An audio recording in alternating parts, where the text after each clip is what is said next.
Right, before anybody shoots me, this is a requested video. I'm deliberately not hating on Disney. So don't shoot me, shoot the person who actually requested this video. Anyway, let's get on with it.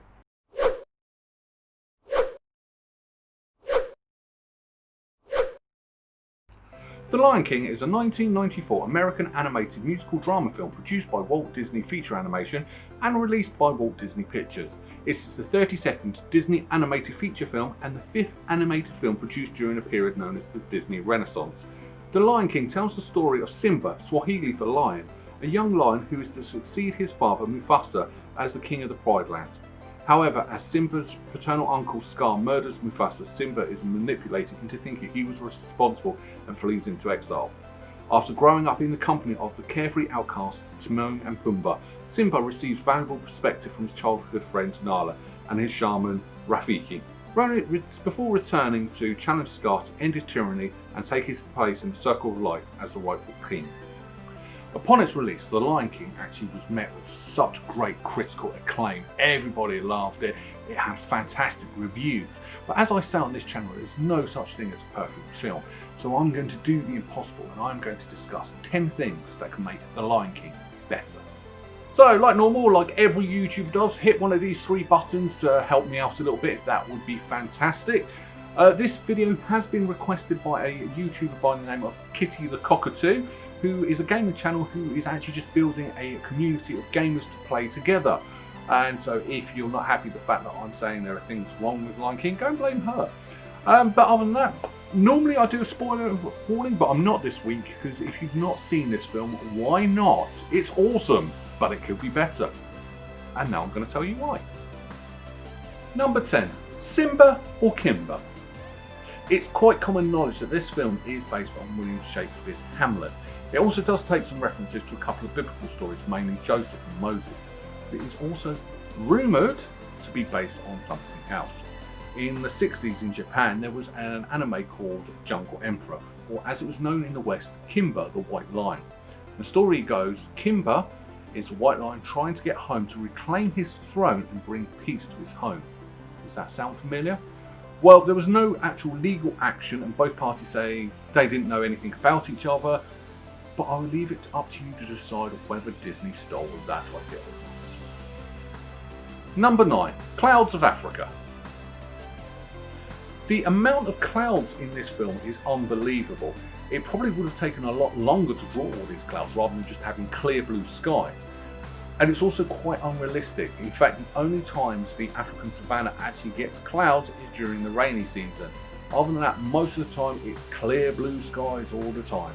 Come on guys, a little bit of research will go a long way. Number 8, Climbing Pride Rock. Climbing Pride Rock isn't really that hard. I mean, there's a ramp up the side of it where you can go up the actual main rock. So why does Rafiki actually climb up the actual front of Pride Rock? It probably was harder and took longer rather than just walking round. Now, before anyone shoots me in the comments saying, well, only the kings are allowed up the ramp up the side, I'm going to say rubbish because Rafiki actually climbed up the ramp at the end of the film.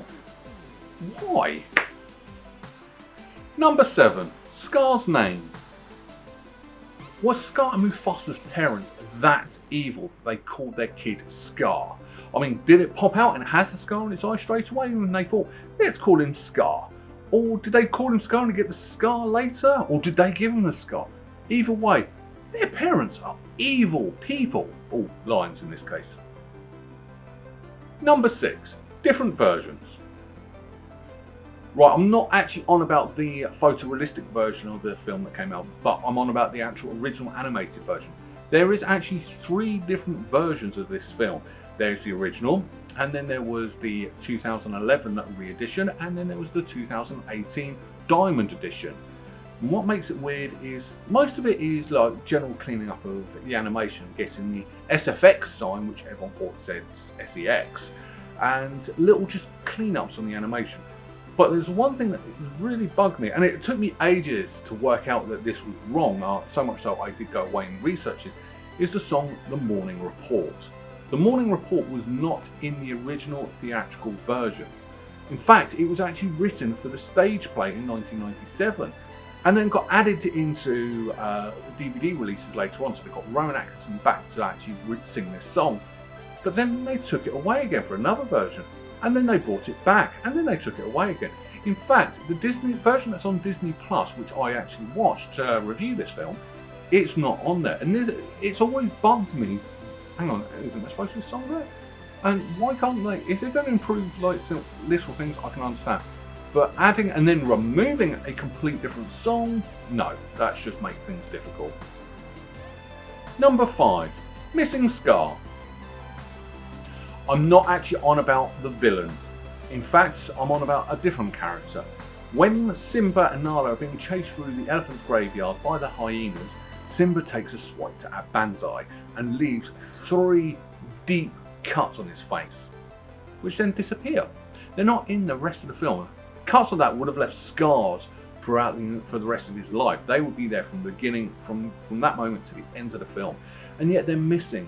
Why not? It could have just added that little bit of character depth to the character. I know it's an animated film, but come on, silly little mistakes like that. Number 4, Jesus in the Animal Kingdom. How do these animals know about Jesus? And if you don't believe me, Timon mainly says the word Jeez quite a lot, and Jeez is a short version of Jesus. So how do they know about Jesus? Do they have an animal Bible? Did Jesus go and actually visit them? Is there an animal version of Jesus? Oh my god, this actually just opens up so many more questions.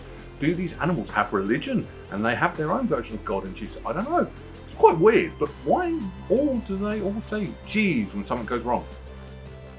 Number 3, PUMBA edited. So during the Hakuna Matata song, what a great song. As Timon and Pumbaa were singing it, Pumbaa's actually singing his heart out, singing quite about his life story, how upsetting it is. And then all of a sudden Timon goes up and says, "Pumbaa, no, not in front of the kids." Well, I'm an adult now. What the hell did he say? What was he editing out? Annoyingly, my girlfriend twigged straight away and they edited the word farted out. Is farted really that much of a naughty word? Or am I going to get hit with a community strike for saying that word on my YouTube video?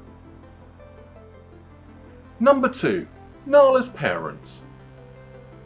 So throughout this film, you only see 3 male lions. You see Simba, Scar, and Mufasa. Now obviously Simba's Mufasa's son.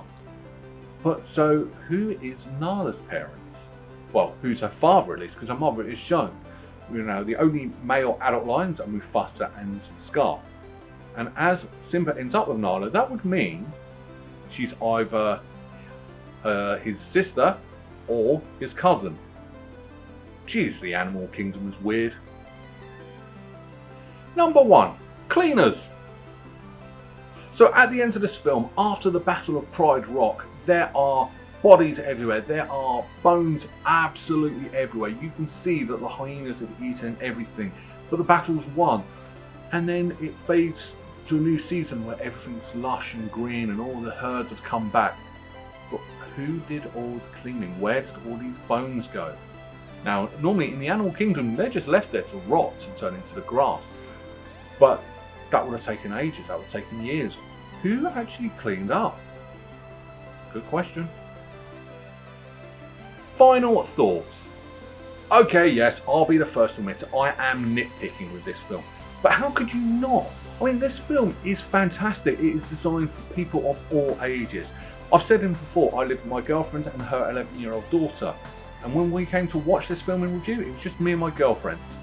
That's how good this film actually is. It deserved every critical acclaim it got. It was fantastic. The story kept you going, it kept you motivated.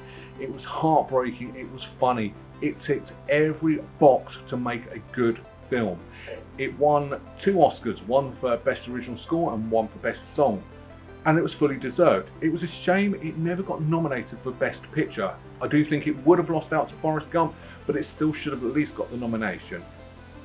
Acting. The acting was perfect. They got the best cast they could. Everyone gave their all and you could hear it in their voice acting. I mean, Jeremy Irons stole the show with his portrayal of Scar. I mean, he was fantastic. He, out of everyone, I would single Jeremy Irons out as the best person in this film.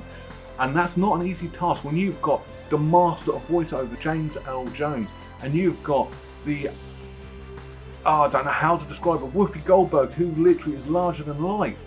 And yet, Jeremy Irons outshone them both. The songs were beautifully written. Elton John and Tim Rice did some fantastic work writing these songs. There is not really anything I could actually say is wrong with this film. So what am I going to rank it? Well, 10. It's the first film I'm giving 10 berries to. 10 out of 10. It's that good. There's nothing wrong with this film. And yes, it's got these little niggling bits, but I am nitpicking. It was brilliant. Now, since then, we have had a new version come out, the photorealistic version. How would that measure up? Well, you have to come back next week because that's actually going to be my next video. Yes, this is a first in a two-parter of doing the same film, two different versions of the same film. So come back next week to see if the Lion King new version could be made any better. But until then, bye-bye.